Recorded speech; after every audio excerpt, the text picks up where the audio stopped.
Selamat malam sahabat Rumah Politik. Saya hari ini bersama tokoh Partai Amanat Nasional Bapak Mulfahri Harahap yang juga sebagai anggota DPR dari Partai Amanat Nasional di Komisi 3 DPR RI. Selamat malam Pak Mulfahri. Assalamualaikum, selamat malam Mas Agung Mojib. Alhamdulillah ya. Hari ini saya mengundang beliau mendiskusikan hal-hal yang ringan-ringan saja seputar rencana Partai Amanat Nasional melaksanakan kongres di Bali nanti. Pak Mul sebagai seorang kader partai sudah berapa lama di Partai Amanat Nasional? Saya insya Allah sejak awal.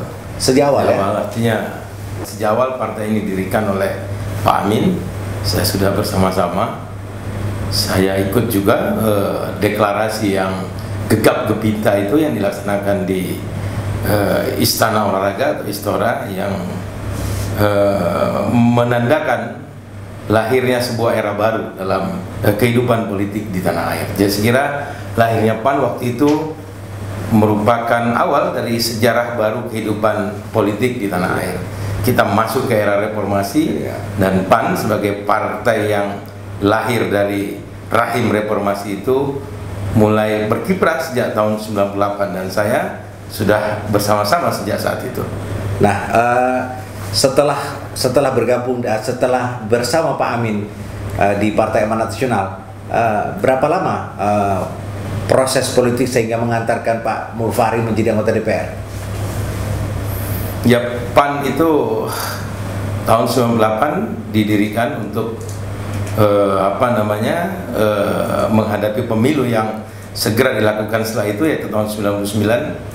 Relatif 10 bulan kira-kira dari PAN pertama kali didirikan, PAN ikut dalam pemilu pertama di era reformasi tahun 99. Ketika itu saya juga masih sangat muda, kemudian coba-coba mencalonkan diri. Sistem yang dulu berlaku adalah distrik, jadi kursi itu habis dibagi di kabupaten kota. Saya maju dari Sibolga, Sumatera Utara, jauh sekali, kira-kira 12 jam perjalanan dari Medan. Tapi sebagai kader muda saya kira pengalaman mencalonkan diri di pemilu 99 itu merupakan pengalaman yang berharga, tidak hanya saja sebagai calon anggota legislatif tapi juga sebagai kader partai.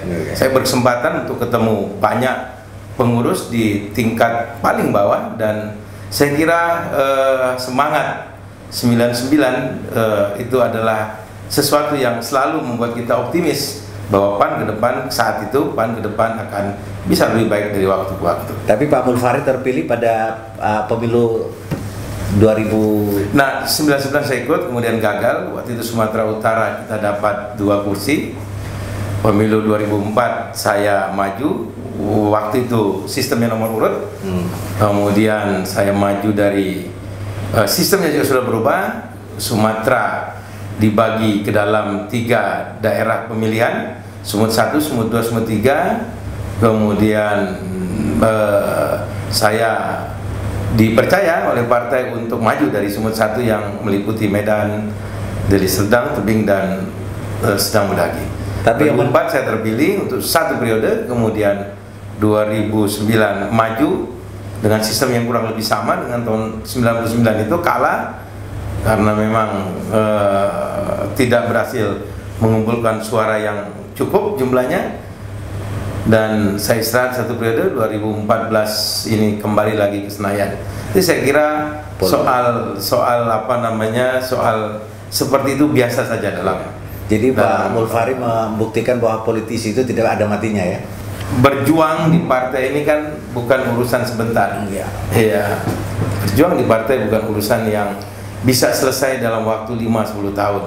Saya kira semua orang yang ikut masuk dalam partai politik dia harus paham bahwa apa yang diperjuangkan oleh partai politik kita atau oleh sebuah partai politik itu adalah sebuah perjuangan panjang. Nah, Pak Mulfahri salah satu kader partai yang dikenal atau diketahui oleh elit partai, salah seorang yang cukup dekat dengan Pak Amin. Mungkin bisa sharing kepada kita kedekatan Pak Mulfahri ini sejak kapan, dan tentunya ini perlu kita sharing kepada kawan-kawan di Rumah Politik. bertemu Pak Amin pertama kali bukan di acara partai ya, dulu acara apa namanya, saya ini warga Muhammadiyah dari awal, saya sekolah di sekolah Muhammadiyah dan ikut dalam beberapa kegiatan kulikuler yang dilaksanakan oleh sekolah Muhammadiyah yang yang juga merupakan bagian dari organisasi-organisasi yang ada di Muhammadiyah. Kita tahu bahwa Muhammadiyah itu ada organisasi pramukanya, Pandu Pramuka, kemudian ada Nasyatul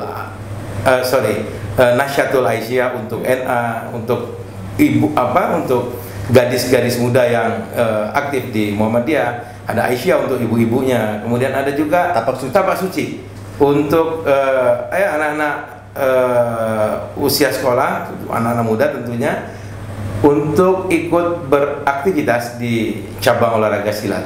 Nah, Tapak Suci itu merupakan sebuah suatu perguruan silat yang merupakan atau sekaligus juga merupakan organisasi otonom Muhammadiyah. Jadi saya kira bagaimana dekat dengan Pak Amin mulai dari ya, waktu itu ada acara, kalau nggak salah acara acara Tapak Suci yang levelnya nasional, kemudian Pak Amin diminta untuk ceramah di acara itu malam antara jam 7 sampai jam 9. Saya masih sangat muda ketika itu. Siapapun akan terpukau kalau melihat Pak Amin pidato. Siapapun akan terpukau kalau melihat Pak Amin pidato. Tapi jauh sebelum itu sebetulnya saya sudah mengenal Pak Amin lewat tulisan-tulisan beliau. Dulu saya ingat Pak Amin sering diposisikan sebagai ahli politik Timur Tengah. Dulu majalah Pelita kalau nggak salah, ada Merdeka juga zaman lalu ya. Ketika saya tanya Pak Amin itu baru pulang dari Amerika, saya kira saya sudah mulai mengikuti Pak Amin ketika beliau baru pulang dari Amerika. Kemudian ketemu di acara Tapak Suci itu dan mulai intensif berhubungan setelah awal-awal reformasi. Kemudian beliau mendirikan partai, saya mulai bisa berhubungan dari dekat dengan beliau. Saya kira Pak Amin selalu ada pada posisi sebagai orang tua di mata kami, saya kira di mata banyak kader partai lainnya, sebagai guru, sebagai tokoh yang tidak tergantikan. Beliau juga memberikan beberapa teladan dalam hal kepemimpinan di organisasi politik. Saya kira rugi kita di PAN kalau kita mengabaikan beliau selagi beliau memiliki atau masih memiliki hasrat untuk ikut membina kita semua. Saya kira Pak Amin aset sampai kapanpun posisi itu tak tergantikan. Luar biasa. Rupanya Pak Amin di mata Pak Mulfahri ini sangat istimewa ya. Ya, saya kira bukan cuma di mata saya, di mata banyak orang. Di mata banyak orang. Nah, Pak Mulfahri menjadi pengurus Partai Amanat Nasional di bawah kepemimpinan Pak Hatta. Kira-kira apa yang perlu kita sharing kepada kawan-kawan rumah politik? Maksudnya gimana? Kan Pak Hatta sebagai ketua umum partai, di dalam kacamata banyak orang telah meningkatkan jumlah suara pemilih Partai Amanat Nasional. Bagaimana Pak Mulfahri melihat masalah ini? Ya, saya kira kalau kalau suara ukurannya menjadi bias ya, karena kalau ada penambahan dari sekitar 7 juta atau 6 juta poin sekian mendekati 7 juta menjadi 9 juta, itu dianggap sebagai sebuah prestasi. Saya kira itu sah saja. Tapi kan ada ukuran lain juga yang bisa kita kita bisa jadikan parameter untuk menentukan. Jadi ukuran sukses sebetulnya bukan cuma menurut saya ya, ukuran sukses seorang ketua partai bukan terletak pada hanya pada berapa kursi yang diperoleh dalam pemilu legislatif atau berapa. Saya kira itu terlalu pragmatis ya.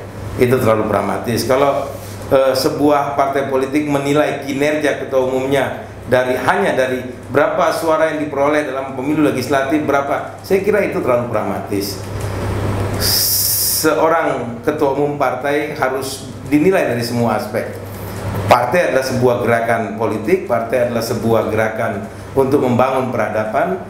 Partai adalah sebuah gerakan untuk melakukan perbaikan demi kemaslahatan masyarakat, mengambil bagian dari semua upaya kita ke arah yang tadi saya sebutkan. Dan sebab itu penting bagi partai untuk membuktikan bahwa mereka telah melakukan konsolidasi dengan baik di semua level tentang soal itu semua. Ya, jadi menurut saya ketua umum sebuah partai bisa dinilai seharusnya dinilai pada seberapa mampu dia melakukan konsolidasi di internal untuk semua kepentingan. Artinya membuka ruang partisipasi politik yang seluas-luasnya untuk semua kader, ya. Itu yang dimaksud mungkin. Nah sekarang untuk kongres mendatang, Pak Mulfari ini diketahui oleh hampir seluruh elit partai menjadi tim utama dari saudara kita Zulkifli Hasan. Mungkin bisa diceritakan apa yang menjadi latar belakang? Saya kira saya bukan tim utama lah, saya hanya membantu-bantu kan gitu. Ya. Membantu-bantu. Tapi apa alasannya kira-kira yang kita bisa sharing kepada kawan-kawan? Ya politik itu kan kadang-kadang membuat kita harus memilih. Ya. Jadi ya saat ini saya memilih untuk mendukung Jul. Tentu ada alasan yang perlu kita. Ya menurut saya dalam banyak hal dia bisa jadi teladan. Saya kira dia orang yang punya komitmen untuk membesarkan partai, masih sangat muda, relatif tidak terlalu jauh terpaut dengan banyak aktivis partai yang ada sekarang, yang baik yang lama maupun yang belum terlalu lama ada di partai. Saya kira dia mewakili generasi berikutnya di PAN. Dengan segala hormat, Zulkifli Hasan saya kira akan bisa lebih mobile, bisa lebih tinggi intensitasnya dalam melakukan komunikasi dengan semua jajaran partai, dan memang itu yang kita butuhkan ke depan. Bagaimana Pak Mulfari menjelaskan sekelompok orang mengatakan bahwa Pak Zulkifli Hasan sebagai ketua MPR waktunya akan banyak tersita mengurus negara dibandingkan dengan seorang Hatta Rajasa. DPR beda dengan eksekutif. Ketua MPR beda dengan eksekutif. Menteri itu dia punya daily activity yang luar biasa karena memang dia teknis ya. Ya, jadi seharusnya tepat kalau kader partai itu tidak boleh menteri, karena memang dia tidak akan punya waktu. Kita sudah merasakan itu. Kita sudah merasakan itu 5 tahun Pak Hatta memimpin partai sebagai Menko. Kita paham bahwa beliau punya kesibukan yang luar biasa. Kita tak bisa salahkan dia juga. Karena kenapa kita waktu kan harusnya kita paham. Ya, sebagai Menko dia hampir sebagian besar waktunya tercurah untuk kepentingan bangsa dan negara. Kita tahu 19 departemen ada di bawah beliau yang harus terus-menerus melakukan koordinasi dengan beliau, sehingga kita juga harus bisa terima kalau kemudian partai selalu tidak mendapat prioritas, karena memang itulah pengabdian, kita ngerti itu. Artinya posisinya ketua MPR tidak akan. Nah, dibanding dengan posisi ketua MPR, saya kira tidak sesibuk itu. Ketua MPR kegiatan yang pasti sebagaimana yang dimuat oleh undang-undang, paling tidak setahun sekali, kecuali ada hal-hal yang luar biasa. Setahun sekali dia akan menerima laporan pertanggungjawaban presiden, dan saya kira ketua MPR adalah jabatan yang sangat strategis untuk memimpin sebuah partai politik. Secara hukum ketatanegaraan posisinya relatif sama dengan presiden. Dia lembaga tinggi, duduknya bisa satu level dengan presiden, berbeda dengan menteri saya kira. Kalau menteri bawahan presiden, sementara ketua MPR derajat ininya sama dengan. Bagaimana Pak Mul Pak Mul bagaimana menjelaskan ada opini yang sedang dikembangkan bahwa kepemimpinan Zulkifli Hasan ke depan itu akan mengganggu soliditas dari KMP, Koalisi Merah Putih? Itu terlalu jauh ya berpikir seperti itu. Saya yakin kalaupun nanti dia diberi amanat sebagai ketua umum, kemudian ada beberapa keputusan penting yang sangat strategis atau keputusan strategis yang begitu besar dampaknya terhadap eksistensi partai, saya kira dia akan diskusi dengan kawan-kawan ya, termasuk dengan Pak Amin saya kira. Nah, nanti kita lihat, tapi saya yakin bahwa tidak ada yang kalaupun ada informasi bahwa kalau dia menang partainya akan dibawa KMP, saya kira itu informasi yang sengaja disampaikan oleh orang yang nggak bertanggung jawab untuk melakukan ya kampanye Black campaign atau ya apapun lah namanya, yang saya kira itu tidak perlu ada di internal kita. Apa kira-kira yang mau di-sharing kepada kawan-kawan DPD maupun wilayah yang akan menjadi voters besok? Alasan apa yang bisa Pak Mulfahri bagikan kepada kawan-kawan mengapa harus memilih Zulkifli Hasan? Saya kira Kongres selalu saja menjadi momentum buat partai untuk melakukan perbaikan.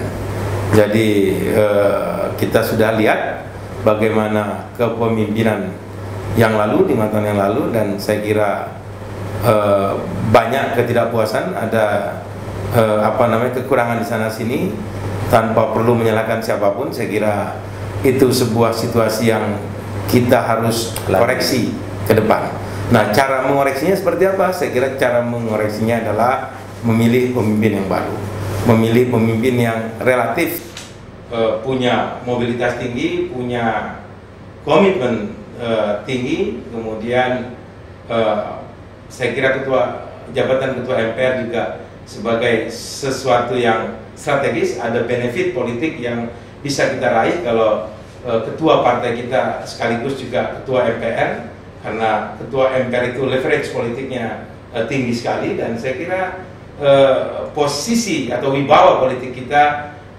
dengan punya ketua partai sebagai ketua MPR cukup berwibawa juga di mata partai-partai lainnya.